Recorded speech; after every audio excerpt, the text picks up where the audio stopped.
Thank you for joining us this evening. You are attending the webinar entitled The Roots of the Black Working Class. Our leader for this session is Blair Kelley, NHC Fellow, Joel R. Williamson, Distinguished Professor of Southern Studies at the University of North Carolina, Chapel Hill, and the Director of the Center for the Study of the American South.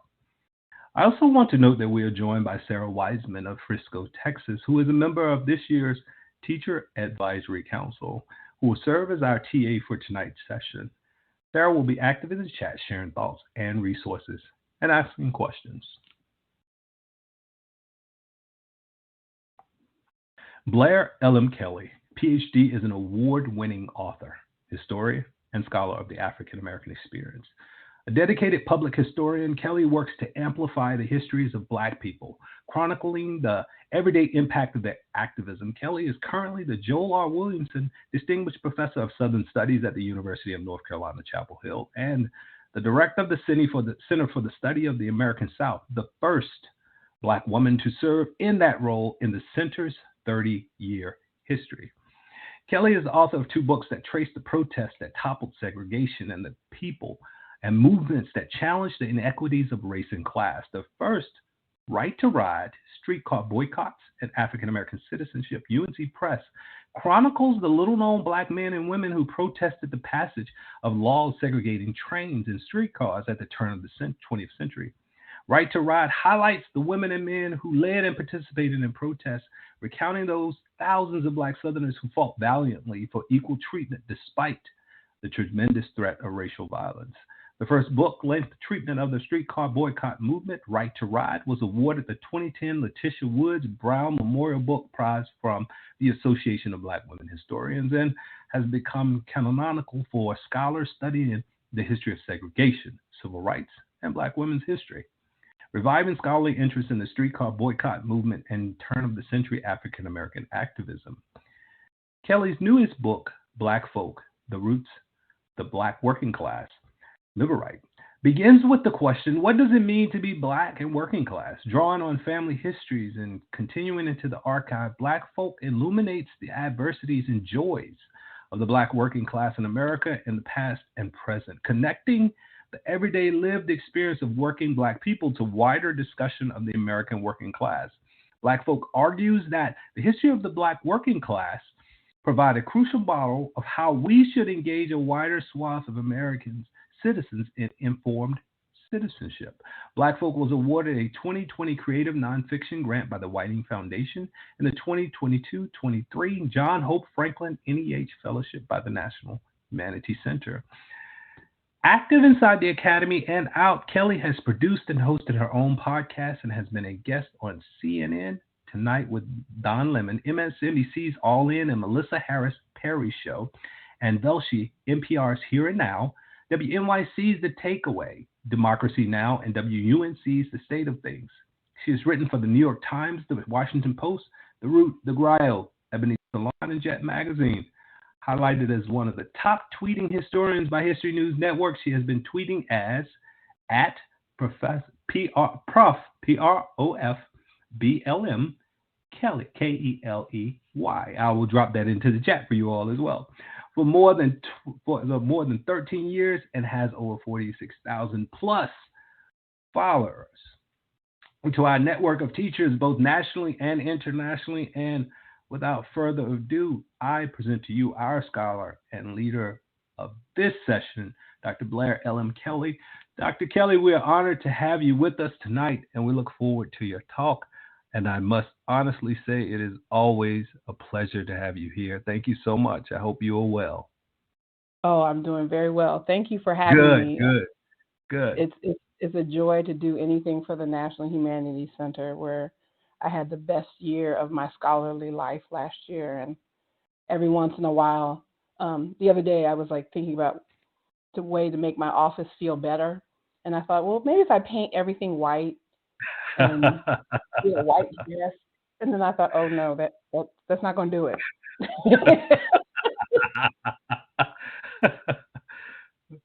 Oh, thank you so much. Yes. I'm thrilled to be with you all this evening. I value teachers and the the project of teaching students so highly. I am the daughter of a school teacher. My mother taught in the Philadelphia school system for more than 30 years. And so for me, the root of how we take care of this country is through our teachers. So I'm so thankful to be in conversation with you all this evening. So I'm going to talk a lot about the research that made up my new book, Black Folk. And I'm also going to talk a little bit about the research behind Black Folk, oral history, so that you all can begin to think about ways to incorporate both this history and think about incorporating oral history into your own classrooms. So often students are tasked with thinking about family history, so hopefully this provides some groundwork for ways we can all do that. So I'm starting this evening's discussion with my forebears. This is a photograph of my grandfather and his siblings and their spouses. Of course, my grandfather happens to be posted up right in the middle, just like he would normally be. I am the descendant of rural Black Southerners who survived Jim Crow and were part of what we now call the Great Migration. I take joy in calling their names because they are my people. Here in the center of this photo is my maternal grandfather, John D. Duncan. He was born in a place called Elbert County, Georgia, the same place where his ancestors were held in bondage beginning in the early 1800s.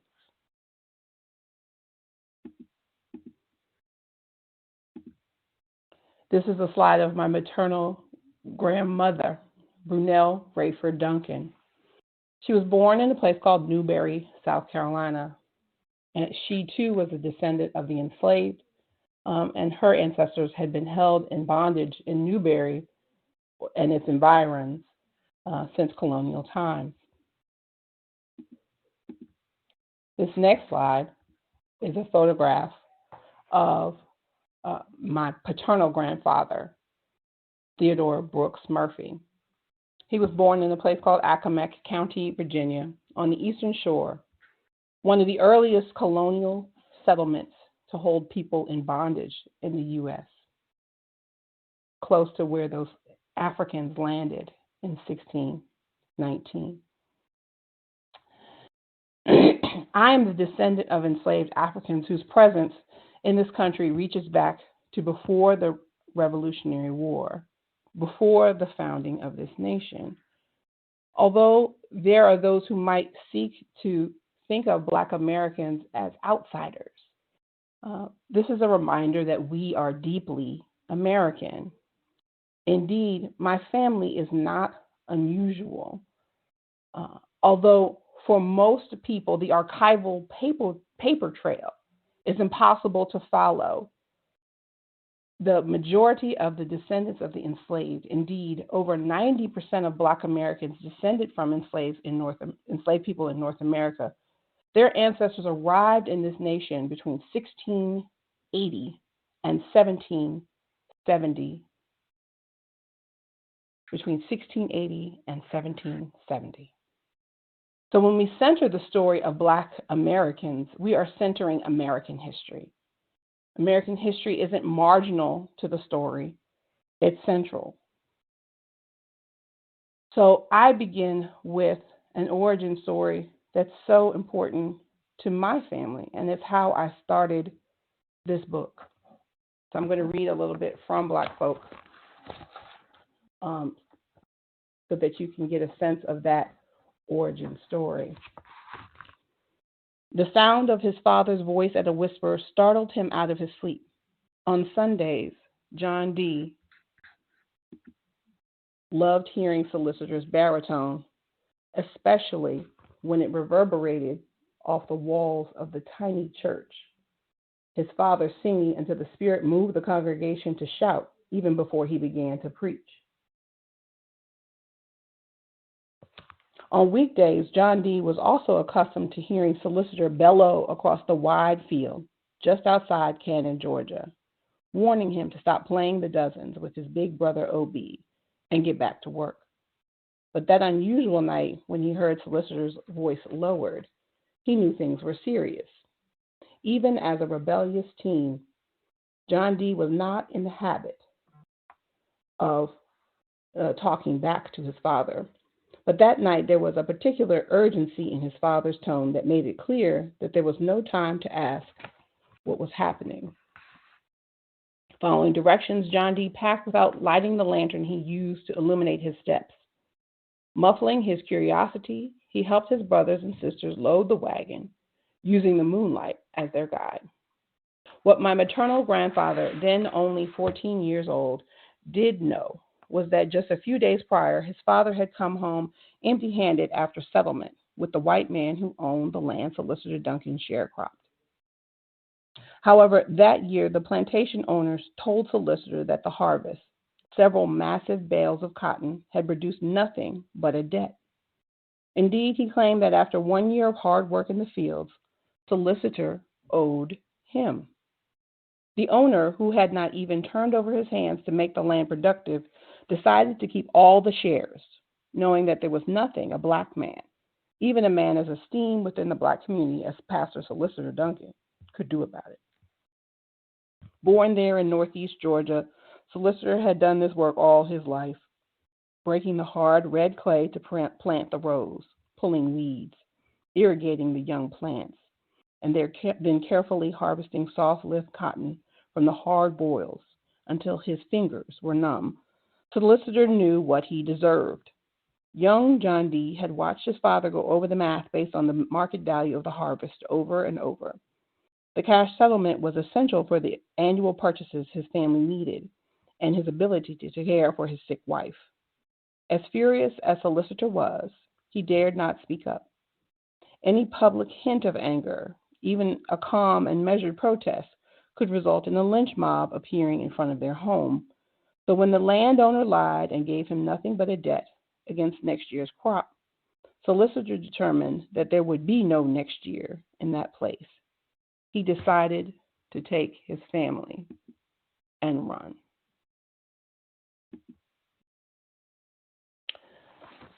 So I start with this story because I think of this story as a founding story for my family.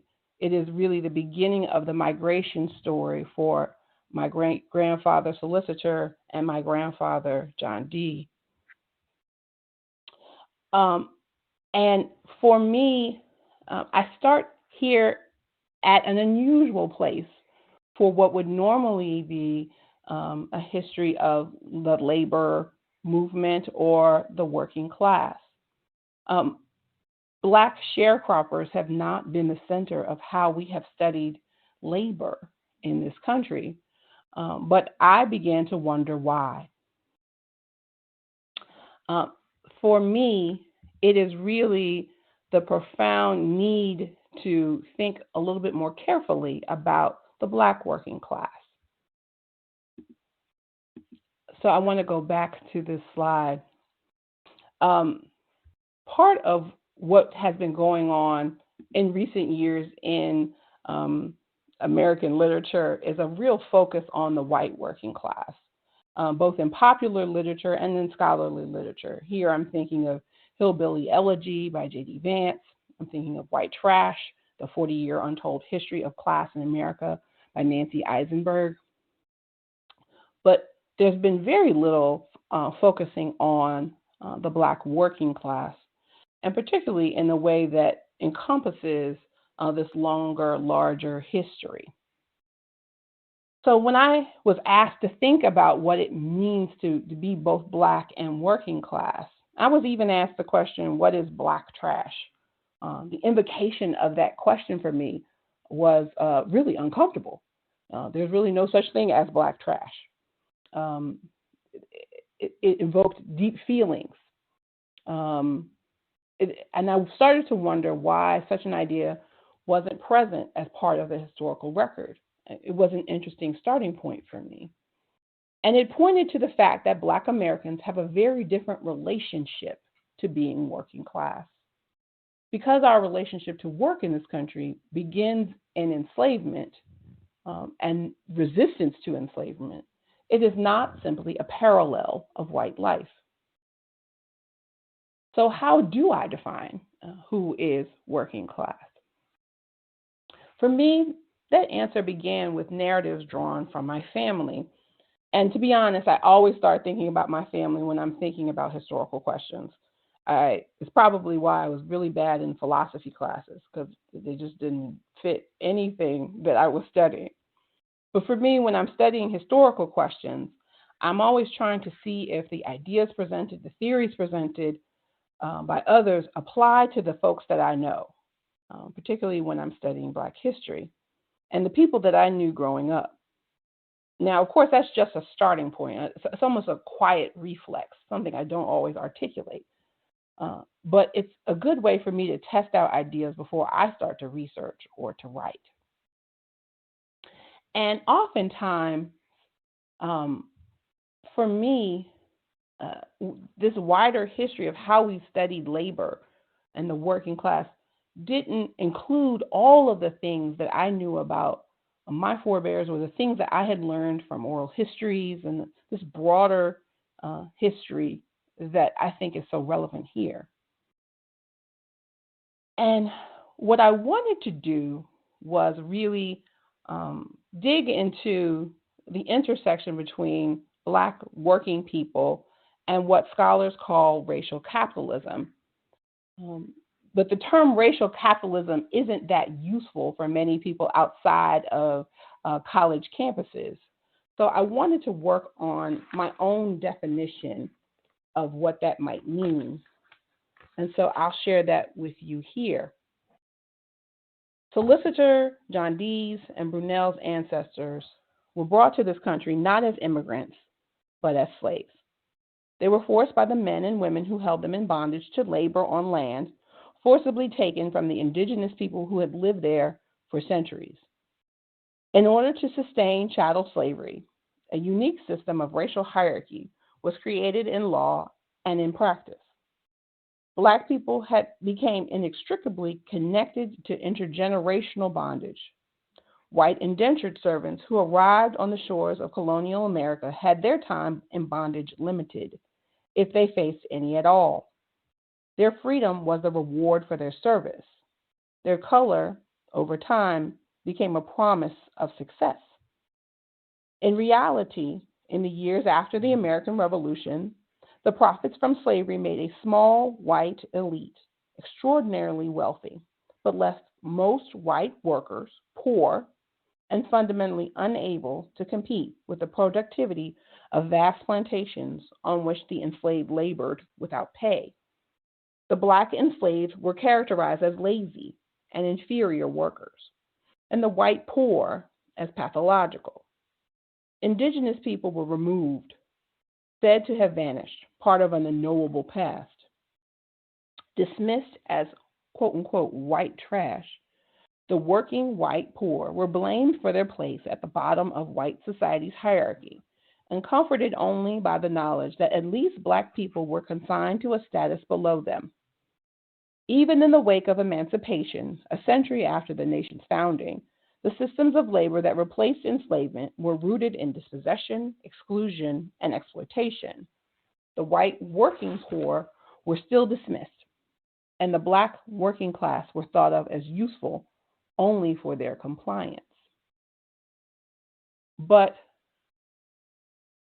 missing oftentimes from the discussions that I saw of racial capitalism were working people, Black working people's analyses of the world. And so I added that back in. I'll read that to you now. All the while, Black people were keen observers of the world around them, critiquing the wider society and its hierarchies. They understood the profound value of their labor, even when they were thought of as just chattel, and later as an emancipated people. In the first moments of freedom, they took advantage of their mobility and sought out not only improved working conditions, but stronger connections to their families, past and present. They built unions all their own. And even if they had no choice but to take jobs similar to the ones they had done in bondage, they organized new neighborhoods and communities. They erected schools and churches. They taught their children to see America, as twisted as it was by the legacy of slavery and its aftermath, through their own eyes. They did not believe that they were trash just because they were poor. They knew their worth, even as the world told them they had very little. They carried their knowledge of themselves and their past, their abilities, to southern cities, and then to the north and the west. They did their best to pass their legacies down. Though they lived in a nation tilted against them, Black people built and rebuilt vital spaces of resistance, grounded in the secrets that they knew about themselves, about their dignity, their community, and their survival. One of those secrets was joy in spite of sorrow. Amid their endless labor, amid the violence, amid the hate, ordinary Black people managed not only to resist, but to laugh and to make fun and to love. They insisted on it. Their insistence was political, as was their insistence on collectivity and faith. So oftentimes, I think this vantage point of the Black working class is missing. So of course, I'm defining the working class as people who are working by the hour or people working by the season, folks found on factory floors, on postal routes, in backyards and alleyways washing clothes, women who are serving as maids and washerwomen, farm workers, Pullman porters, folks who worked hourly, seasonal, or task-driven jobs. But I'm also asserting that we now must remember that they are people whose lives are made rich because of community, and that they forge meaning in spite of adversity. There are a number of ways that scholars have studied the Black working class in the past. Many have traced the development of unions, the Communist Party, the Socialist Party, interracial efforts to formally organize. But I'm asserting that what we must do now is to remember that the Black working class are bigger than a factory floor consciousness. My family stories and the stories captured in the oral histories of other Black workers remind us that the Black working class consciousness that they are forging is bigger and broader, and that we can't just look at a work site to understand it. So my analysis of the Black working class centers Black life. And well before white union organizers thought to engage Black workers, there was an independent determination among Black people to be heard by the nation as a whole. That spirit of agency continued to thrive in Black working class communities long after labor organizers ceased their work. It is there today. It is something unique to the experience of being Black in America, forged in this long history. It is what makes the Black working class a linchpin of our democracy, and perhaps one of the best exemplars of egalitarian citizenship.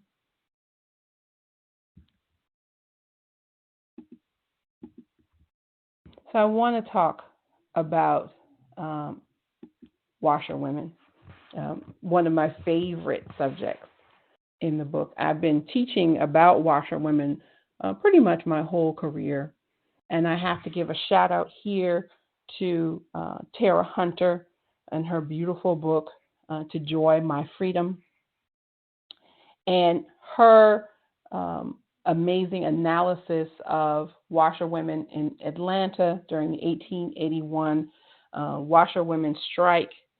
It was central to why I wanted to write the kind of history I ended up doing.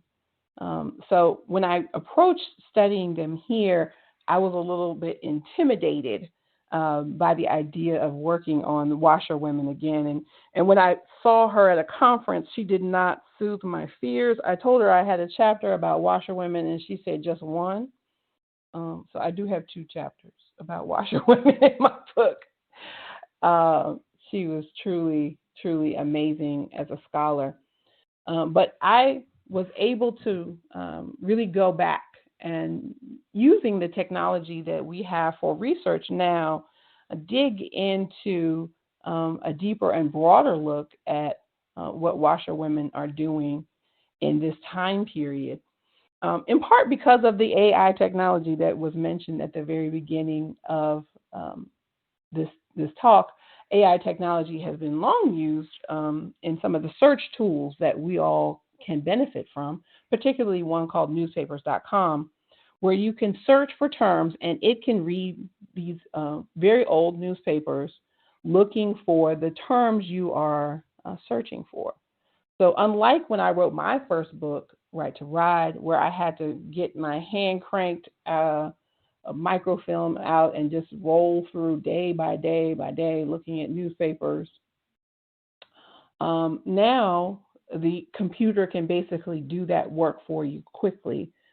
And so I was shocked to see that the Atlanta washerwomen strike was just the largest of hundreds of smaller fights that washerwomen were waging across the South and across the country for their rights. So let me talk a little bit more about the work of washerwomen so you have a better perspective. Washerwomen, before the advent of washing machines, were essential to the work of doing laundry. Laundry was washed by hand.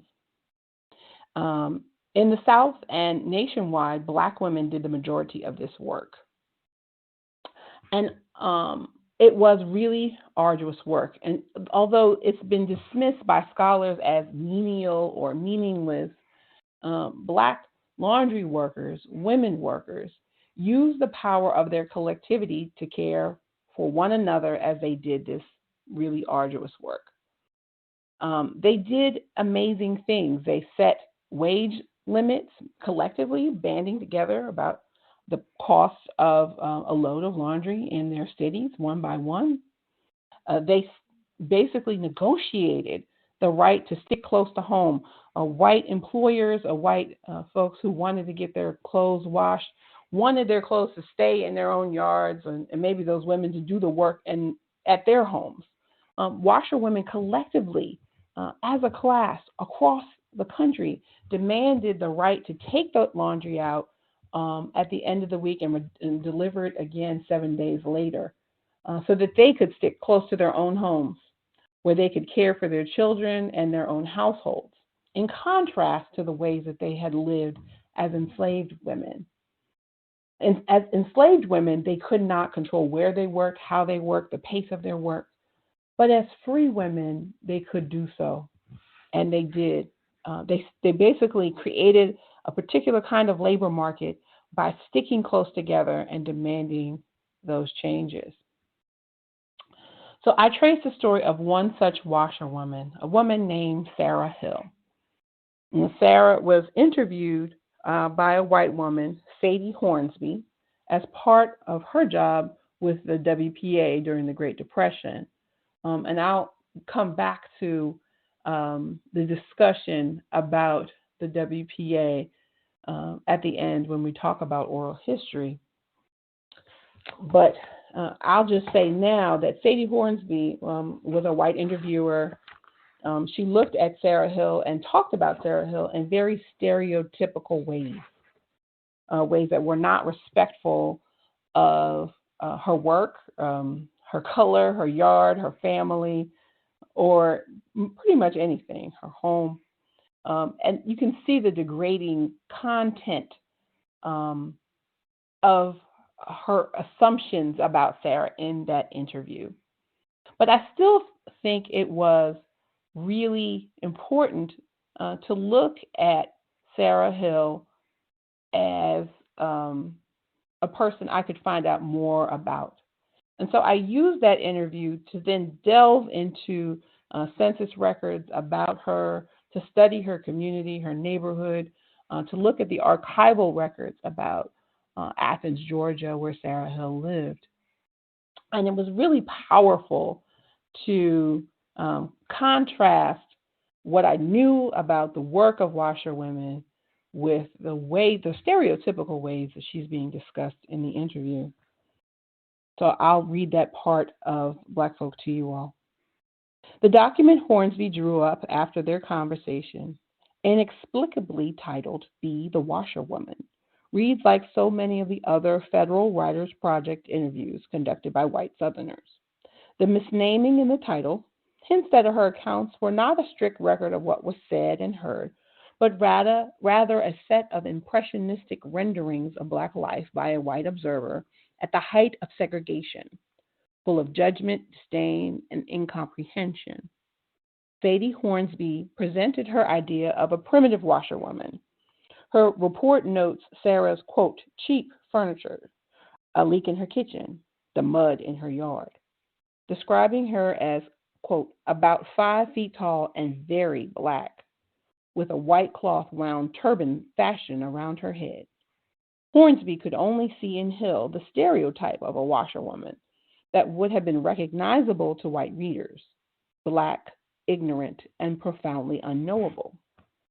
Invisible to Hornsby were the skills that Sarah possessed.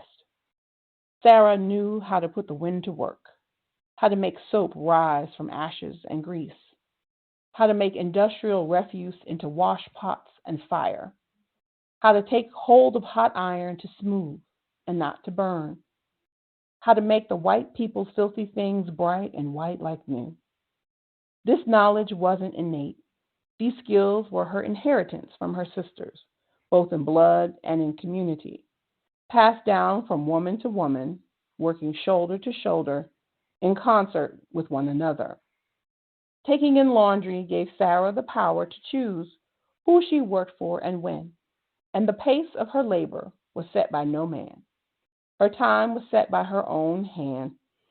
This work that her ancestors first learned in slavery but then later used to establish their own households after emancipation formed the foundation of her freedom. So here I think washerwomen are providing an intervention about what we call skilled and unskilled labor. When I started working on this book, I knew that technically the work of laundresses or washerwomen was considered unskilled. But then I started reading about the work they did and making soap and using actual pieces of iron to press clothes. And we know that then there was no polyester in any garment. There was no dryer to stick your clothes in that I use all the time to get the wrinkles to fall out of things. You had to press everything. You pressed sheets and towels, and you pressed table linens and every piece of clothing. And they knew how to do that with an actual piece of iron that they would heat up in an oven or in coal. And so it was pretty dramatically skilled work. They would make their own concoctions to rise stains up out of garments. They would create bluing to whiten the whites. And so I really became impressed by the profound skill that these supposed unskilled workers were using.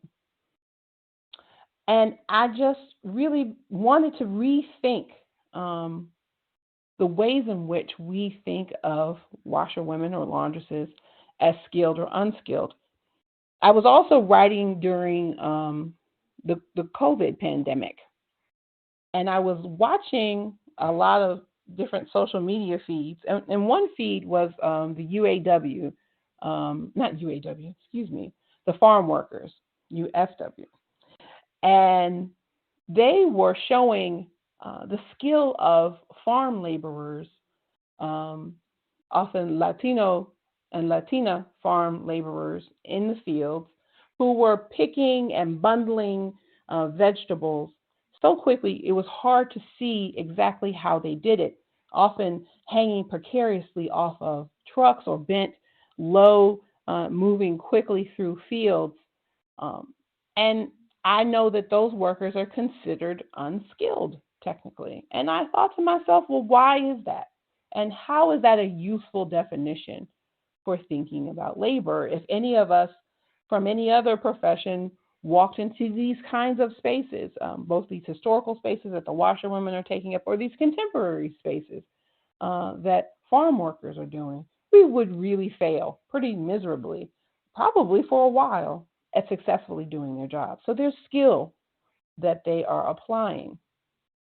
So part of what I wanted to do in Black Folk was complicate that notion that I think is a bit outdated for how we are teaching and talking about labor. I also was so impressed for the ways that the washerwomen were fighting for space, and that their consciousness about the need for that space happens immediately after slavery. One of my very favorite examples is a group of washerwomen in Jackson, Mississippi, who in 1866 organized a union. They are 1 year separated from being enslaved women. And they wrote up a document demanding a living wage, demanding the right to do their work away from white supervision in white homes and do it in their own homes, and setting the terms of a union, saying that anyone who doesn't want to participate is not part of their group and should not be welcomed into the community. And it's amazing to me that they didn't need anyone to come tell them how to organize a union. They didn't need anyone to tell them about what a living wage might be. They just did that work. They knew innately. So it's a reminder of the brilliance that enslaved people had, even in the midst of their subjugation. They knew how to fight for better conditions. They knew how to organize, and that happened well before there was any factory floor for them to work on. And so when we think about labor, we have to start in these different spaces that have not historically been considered part of a conversation about labor. Another place where that complication of where laborers are organizing happens in a place called Accomack County. It happens to be the place where my grandfather was from. But this was not a story that I knew from growing up or was told by my family. I'm pretty sure no one in my family knew this story. But as I began my archival research on Accomack County, it's a county that has really rich land, water all around it on both sides. Some of the wealthiest white landholders during slavery and afterward, they start a cooperative of white landholders called the Eastern Shore Produce Exchange after the building of a railroad in 1900, and they end up dominating the sale of potatoes on the eastern seaboard. They have cut out Black potato farmers and Black farm laborers. They were shut out of that opportunity to participate. So I want to share a bit of that with you all. That was part of the reading that I shared with the National Humanities Center. So hopefully you got a chance to read it or will get a chance to read it if you haven't already.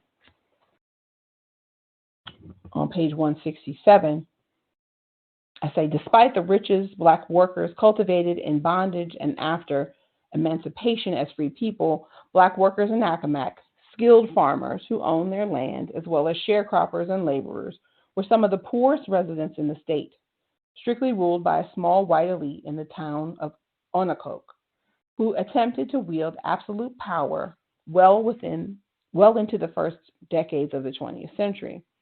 But by the turn of the century, in response to white violence and low pay and the prosperous economy, hundreds of Black residents on the Eastern Shore began to leave, seeking work and a better life in Baltimore or Philadelphia. In fact, so many Black residents left the county that there was a labor shortage that had local white landowners complaining that, quote, the Negro population was drifting toward the cities and towns, and those that remained were thriftless and not to be depended upon. An ironic claim, given their own status as landholders, loath to labor in their own fields. Denied the profits of the cooperative produce exchange and leveraging their power as workers in the midst of an agricultural boom, Black workers who stayed in Accomack sought to become more independent. Although no records of an organization are extant today, what was touted as an anonymous account of a meeting was published in Accomack's local white newspaper, the Peninsula Enterprise, as an alert to local white farmers. According to this breathless report, Black laborers in Accomack met in secret at night, pledging to, quote, only accept employment from the white people when there is no other means of livelihood open to them, and, quote, to charge always the highest price for wages they could possibly get, and to do as little as possible for those employing them. Evidently, this is what Black people striving to be landowners, seeking fair wages, and setting work hours sounded like to a white observer. Black efforts at independence were just as threatening as their efforts to become partners in the produce exchange. News of Black people deciding to purchase from Black stores and to demand fair wages made headlines nationwide. Even the New York Times caught wind of the organizing efforts in rural Virginia, publishing a front page story claiming that, quote, the oath not to work for white employers was, quote, equivalent to saying they will not work at all, as if self-employed Black farmers and business people were a complete impossibility. The threat of the Black working class organizing in the same ways that white industrial workers were organizing around the country at the same time was unimaginable to many, if not most, white observers. It is in such reactions that we can see evidence of the powerful network of mutuality that existed amongst these workers. We can imagine all the ways that Black workers were coming together, meeting in churches and fraternal halls, talking in lowered tones while shopping in town, sharing ideas in the fields as they weeded or worked on waterways as they fished, frustrated as they were locked out of opportunities that were making white farmers prosperous. We know that these organized workers, one by one, demanded higher wages when negotiating the price for their labor at harvest. And organizing was clearly feared by the white establishment. By the fall of 1906, the Peninsula Enterprise began to demand that white farmers plan a reprisal against the growing number of Black workers, insisting on better pay. And so what's powerful here is that, again, in a place we don't think of as being central to labor organizing, there is organizing, there is working together, there is banding together as an organization to fight back for fairer treatment and fairer wages. So again, broadening the definition we use to talk about where labor organizing happens and where the stuff of the working class exists is also necessary. I was also excited to get to talk about the Pullman porters as part of my research and my scholarship. And for me, what was really powerful here was the chance to think about the intersection of labor and the Great Migration. The Great Migration, I'm sure, is a subject that many of you who are teaching in your classrooms talk about in terms of the Black experience. My migration that we had historically thought of really, hits its height between 1916 and 1929, but it continues on for decades with millions of people leaving the South, moving north, but being in relationship, we now know, with both those places. They were seeking out education, better employment, a chance to participate in politics, and also escape from the terrible conditions that many of them were facing as agricultural workers in the 19 teens. And there was also the intersection with the First World War and the demand for labor that moves many of the Black residents of the Black South who had been there for generations to the cities of the North and the West, moving to Chicago, Philadelphia, Detroit, New York, Los Angeles, Oakland, Cleveland. This migration continues from the 1930s, 40s, and 50s. Around 3 million Black Southerners end up leaving, all told. But what was really important for me is to think about the role that the Pullman porters played in fueling and pushing this migration. And so I wanted to talk a little bit with you all about the Pullman porters and why they are such an important and central force, both in the migration and in the upbuilding of a Black working class. So the Pullman Company was founded by a man named George Mortimer Pullman in 1867. He creates what he calls the Pullman Palace car, which is a luxurious railway car that provides nighttime sleeping for travelers who are on the train overnight and going great distances. And George Mortimer Pullman wanted it to be luxurious and for affluent passengers who are traveling these long distances. Part of his vision was not only a nicely appointed car with velvet and nice lighting fixtures and comfortable seating and carved wood, but also this idea of the genteel servant of the former plantation South waiting on you hand and foot. And so his vision was to hire mostly Black men. And on the West Coast, they would also hire Filipino men eventually as part of this vision of service on these cars. And so George Mortimer Pullman sets the standard for luxurious travel, but more importantly, he ends up employing more Black workers than any other U.S. corporation in the country at the time. So it was a mixed bag, but he was offering, employment, travel, better pay than Black people who are working in sharecropping or in domestic labor in other spaces, but yet dependent on an attitude of subservience and tips from white customers.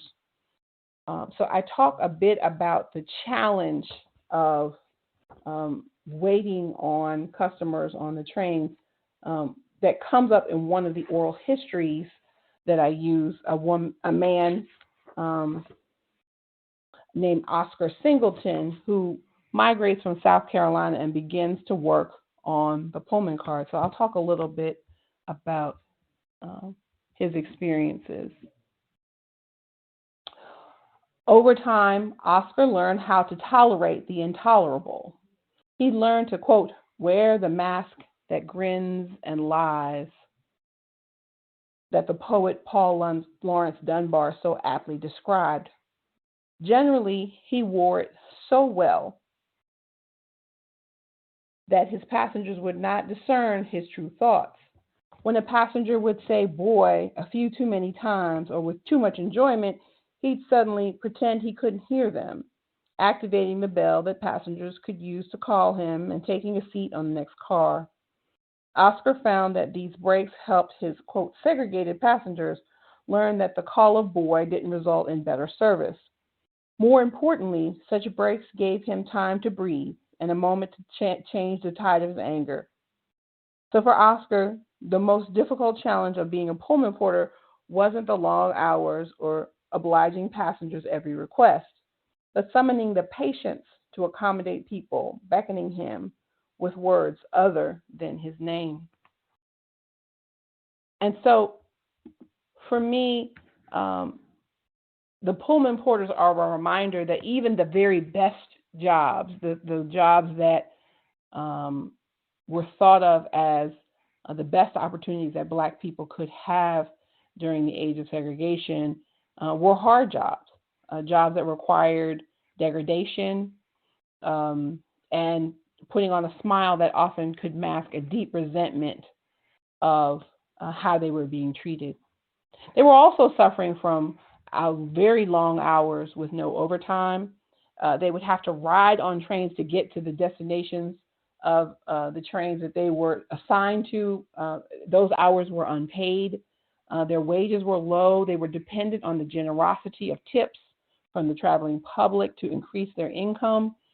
They were good at generating those tips, but it was hard work. It was embarrassing. It was difficult. It was degrading. And during times of economic hardship, those tips would decrease. And so during the Depression, for example, their work conditions really degraded, even as they continued to work quite hard. But at the same time, their working conditions were still superior to many Southern sharecroppers or Northern domestics. With those tips, they could buy homes, they sent their kids to college, they became pillars of the working class Black community. But they saw the challenge of what they were facing and they wanted to do more. So they began to organize a union. And the union that they organized was called the Brotherhood of Sleeping Car Porters. Organized first in the 1920s and 1930s, they called on the leadership of a man named A. Philip Randolph. Randolph himself was not working at the time as a Pullman porter. His brother had worked briefly as a porter, but he was a leading socialist voice in the country and a journalist. He had a journal that he called The Messenger. And it was really a radical, very revolutionary and economic and political call for action among Black Americans at the time. It was singled out in 1919 by the Justice Department as, quote, the most able and the most dangerous of all the Negro publications.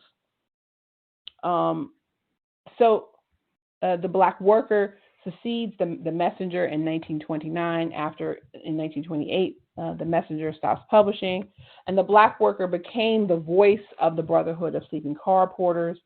And Randolph is using it to organize those workers and influence the porters into joining this movement.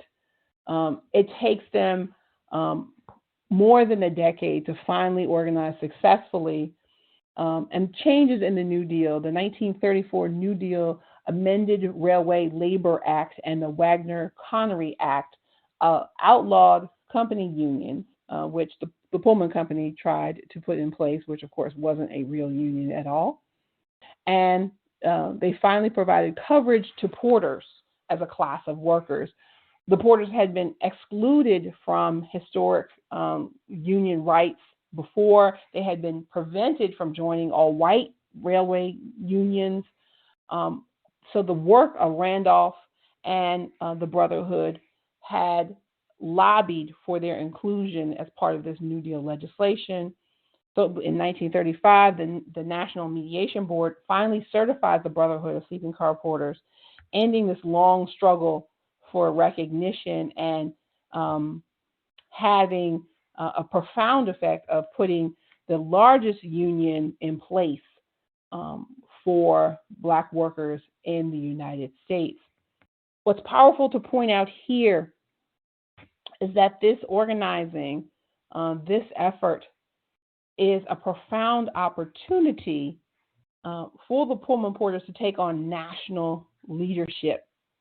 They don't just use this moment as a way to make their own pay better, to strengthen themselves as workers, but they really push their union work to be civil rights work. A. Philip Randolph is key to desegregating federal employment during the Second World War and really making sure that the opportunities that the Pullman porters and the tables that they can sit at the White House and with federal lawmakers push for the change that Black workers need. The beginnings of what we call the March on Washington movement that ends up being the March on Washington in 1963 is started by A. Philip Randolph under the Brotherhood banner. demanding that FDR desegregate federal employment and put in place opportunities for Black workers across the country. And so the root of civil rights is in Black working life. And I think that connection must always be made. I wonder, do we want to stop here for any questions, or do you want me to keep going? Sure. Sure. Thank you. Actually, we have a question from Allison earlier, and I believe you may have touched on this, but if you can expand a little bit. The question is, what key differences did you find regarding the Black working class experience, including labor organizing in the North versus the South? And I know you talked about the Great Migration. How did the Great Migration impact both Blacks who moved north and those who stayed in the South? Well, I guess the initial question is those key differences regarding the working class experiences. And this was pretty early on she sent this question, but I wanted to be sure just to pass it on just in case.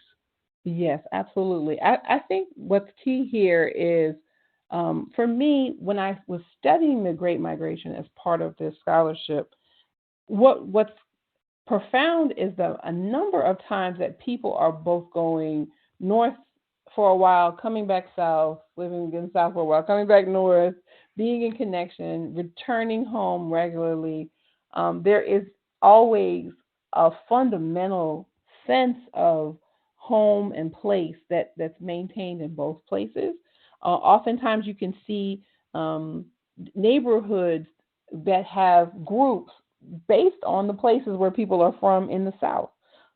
So my grandparents, for example, are both from the Eastern Shore. One is from the Eastern Shore of Virginia, the other is from the Eastern Shore of Maryland. They met in Philadelphia, did not know each other from home, but because they were in community with each other. And so, yes, conditions were a bit better for laborers in the North. There was a bit more opportunity. There were unique difficulties that they faced in terms of housing and segregation and attacks from whites in northern cities when they tried to venture away from Black neighborhoods. But they were not suffering from the day-to-day degradations of legal segregation, lynching, the profound racial violence that many of them were suffering as Southerners.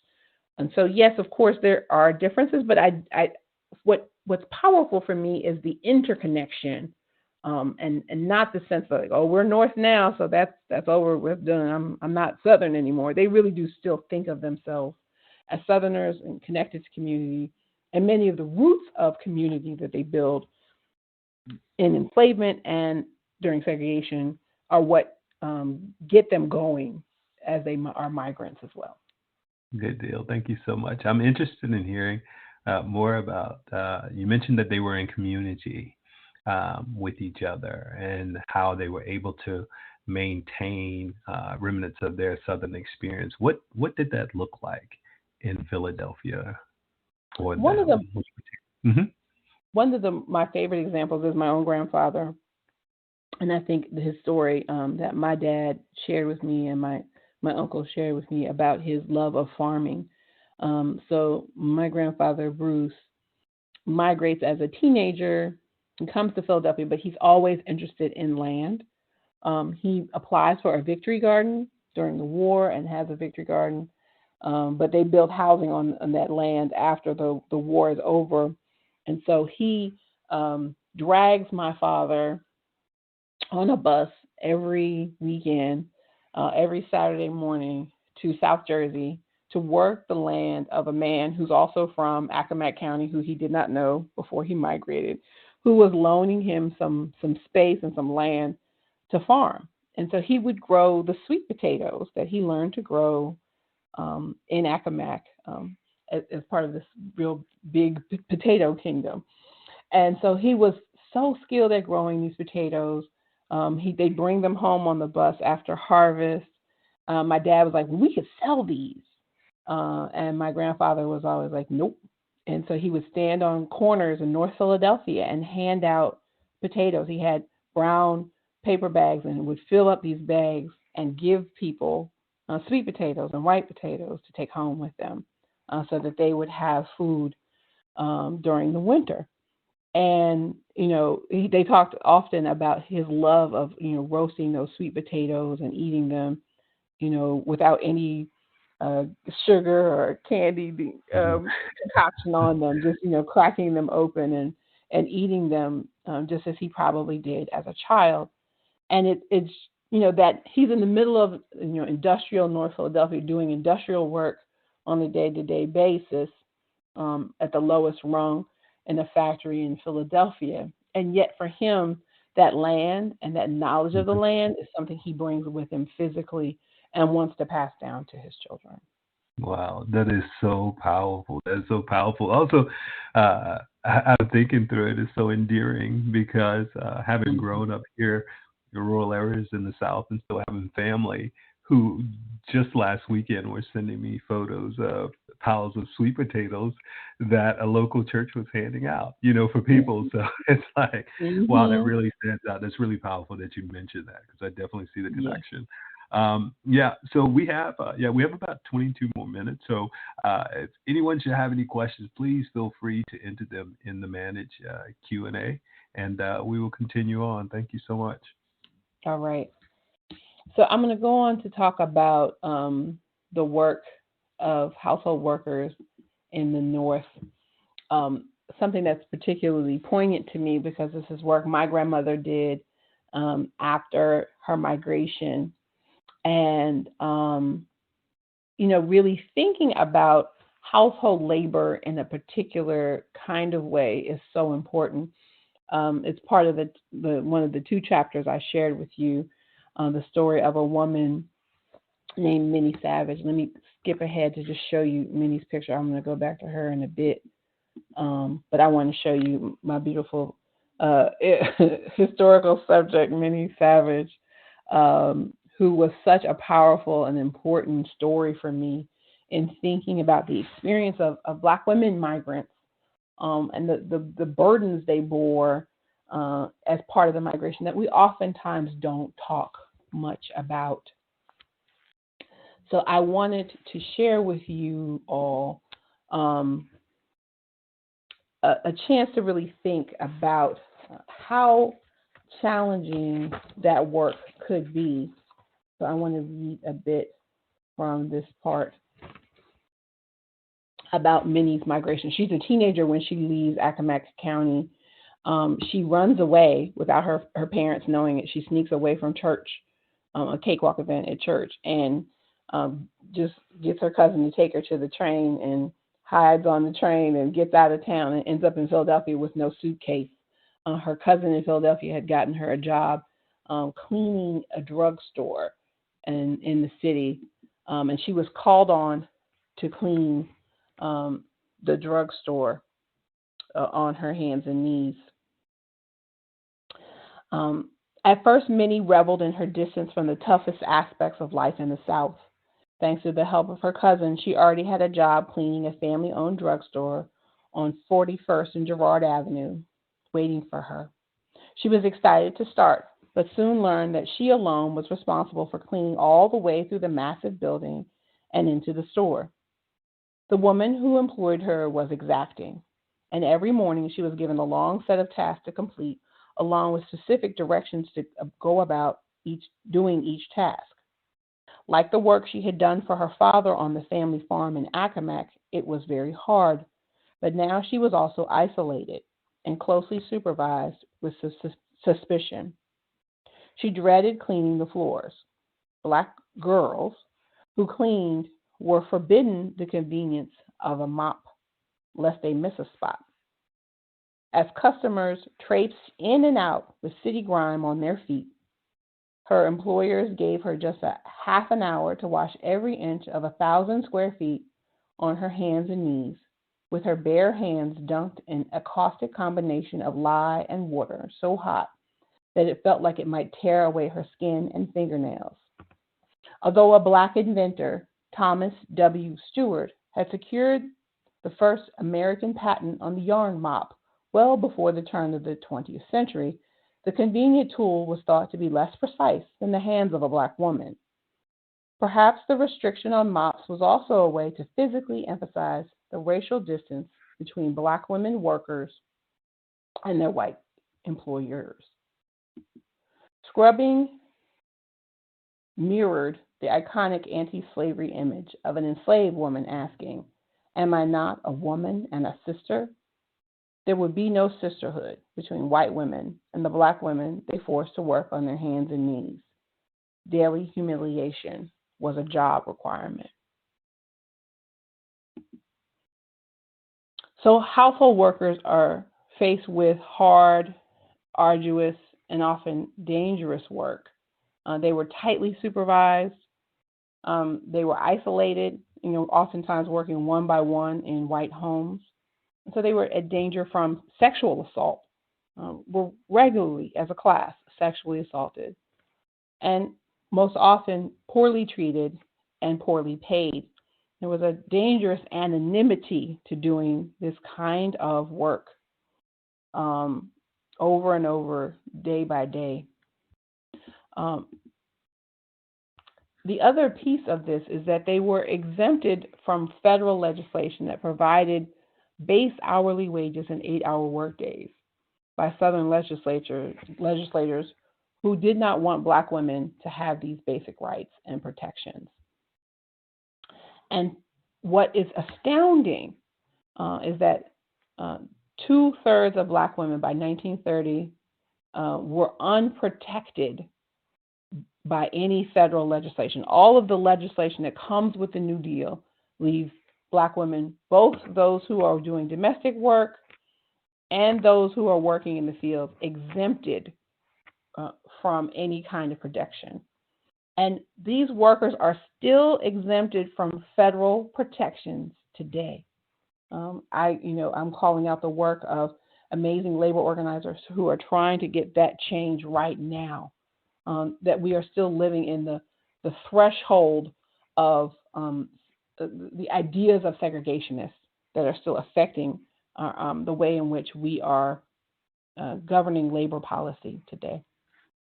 The other piece that's important to note here is that even as Black women workers were suffering from unimaginable work, not in the South, right? Not in the South. Oftentimes, we think, this is a Southern thing, and then when they migrate, they get away from this.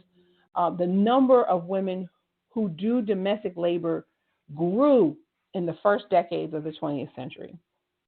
Thousands more do it between 1930 and 1939. In 1939, there were as many household workers as there were employees of the railroads, the mines, and the automobile industry combined in the United States. So it actually grows. It's not a Southern holdover. It's not an old thing. And what's powerful for me is that in the course of writing this book, I figured out that this notion that we have about women's work during the Second World War, and that there was a time for empowerment for women. This empowerment for white women, the 6 million white women who are called to work in federal legislation, only 600,000 of them are Black women. They are only Black women because of the agitation of folks like A. Philip Randolph and others who organized on behalf of Black labor. But Rosie the Riveter had a Black woman maid watching her children, cleaning her household, while she got a better paying job that most Black women could not access for most of the war. So this image of Rosie the Riveter has to be complicated by a layer of Black laboring people that do not get talked about at all.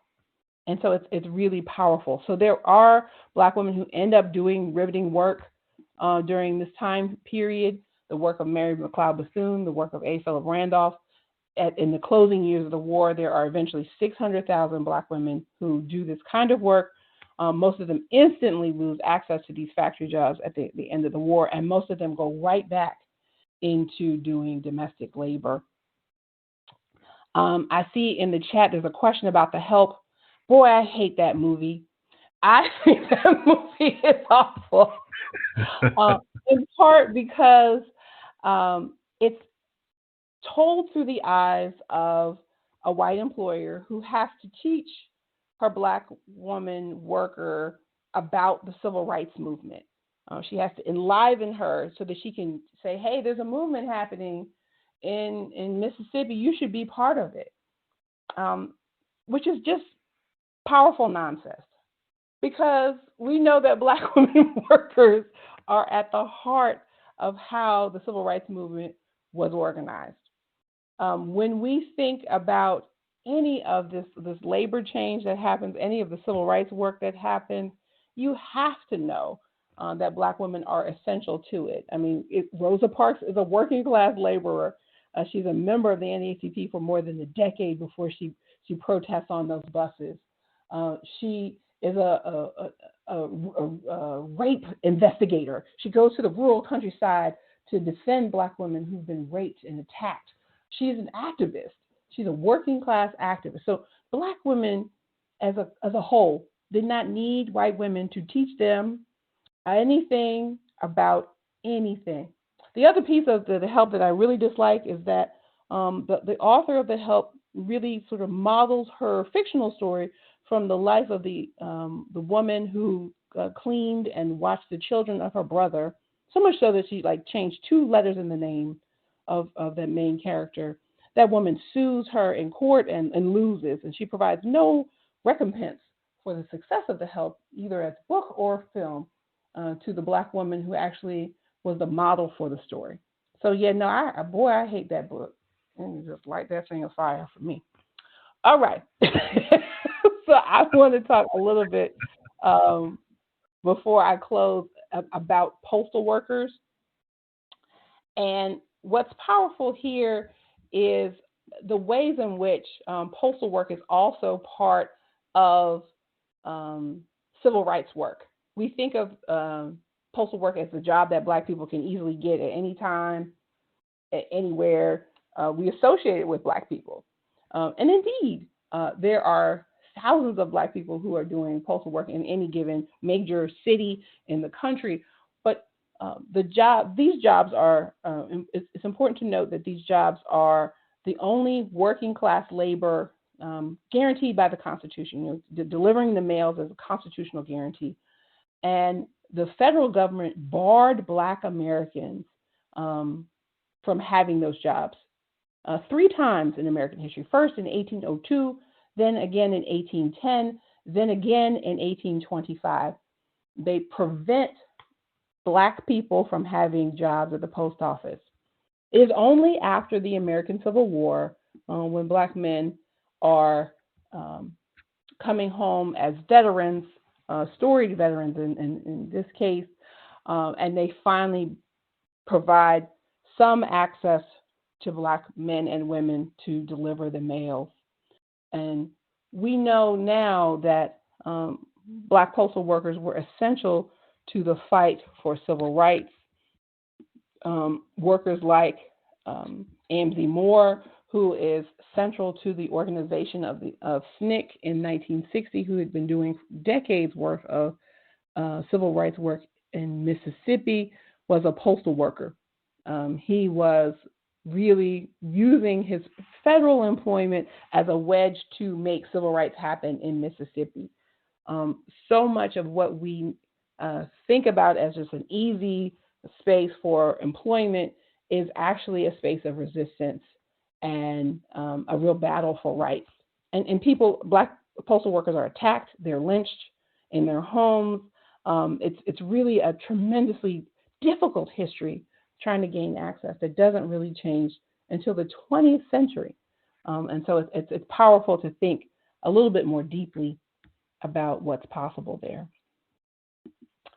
I wanted to close by talking a little bit about oral history. And I shared with you all Minnie Savage's oral history that was recorded in the 1980s. And such a tremendous document it is. There's oral histories that I'm using from a collection called Behind the Veil, from this collection, Going North. I'm using those problematic WPA narratives and oral histories that I myself gathered. And so I wanted to talk a bit about the importance of trying to find documents like oral histories for our students. Oral history is a field that seems kind of familiar to most of us. We're all, after all, at work in what we can think of as the social production of memory and popular memory. It always exists on a micro level as storytelling or family lore or biography or life histories, history, heritage, nostalgia. But the use of um, scholarly oral history is really powerful in intervening uh, in what we can know about our past. And um, people are often asked to forget the most challenging and the most difficult things about their lives, or they're being silent. They're trying to be safe. They're trying not to be re-traumatized by sharing those stories. I think here of Toni Morrison's command, this is not a story to pass on.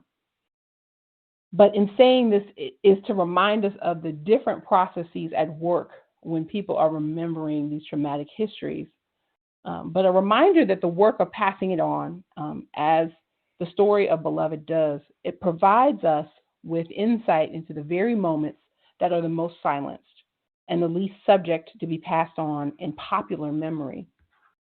And so my use here of oral histories is a chance to unearth, a chance to tap into those things that we are avoiding or not knowing. And so I would encourage you all to use oral histories in your classroom instruction as a rich way to teach students about those other things that we cannot know strictly from archival records. So I'm excited to hear if there are any other questions from you all. It's a picture of me and my gram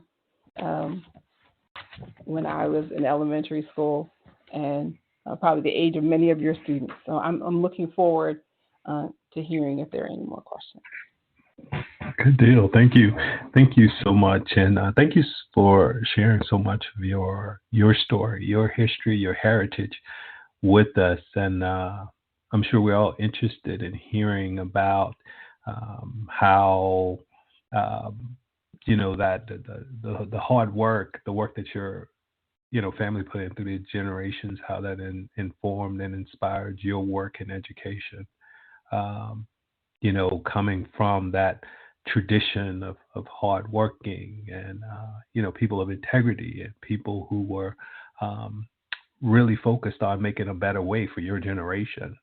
And so I'm interested in whether it's maybe reflections on education and or HBCUs at the time, or just any areas where there is a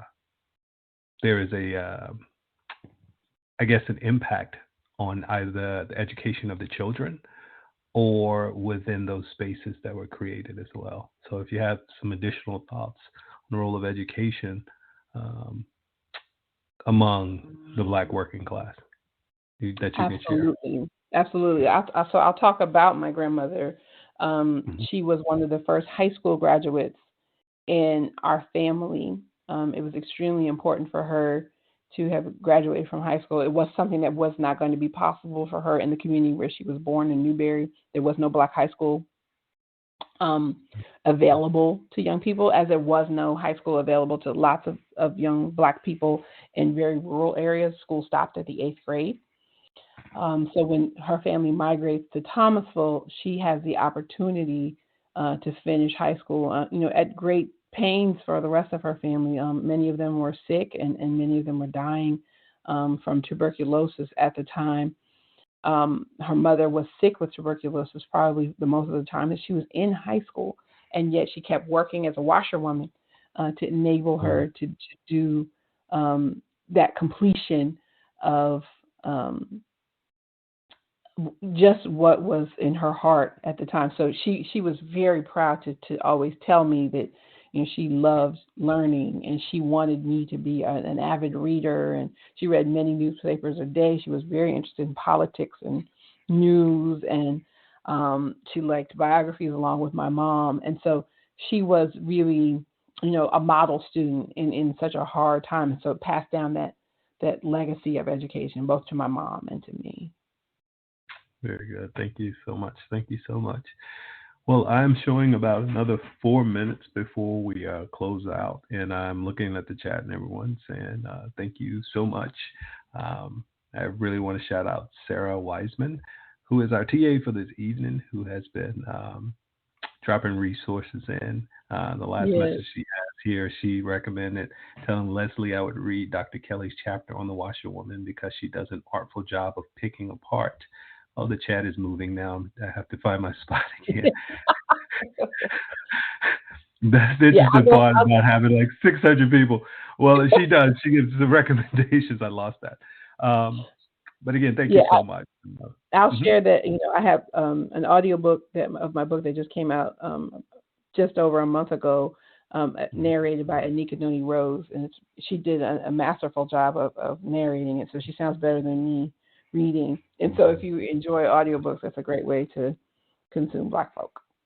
Good deal. Good deal. And we have on the screen, we have social media information. So I would encourage everyone to definitely follow Dr. Kelley and all the work that she is doing and that she will be doing.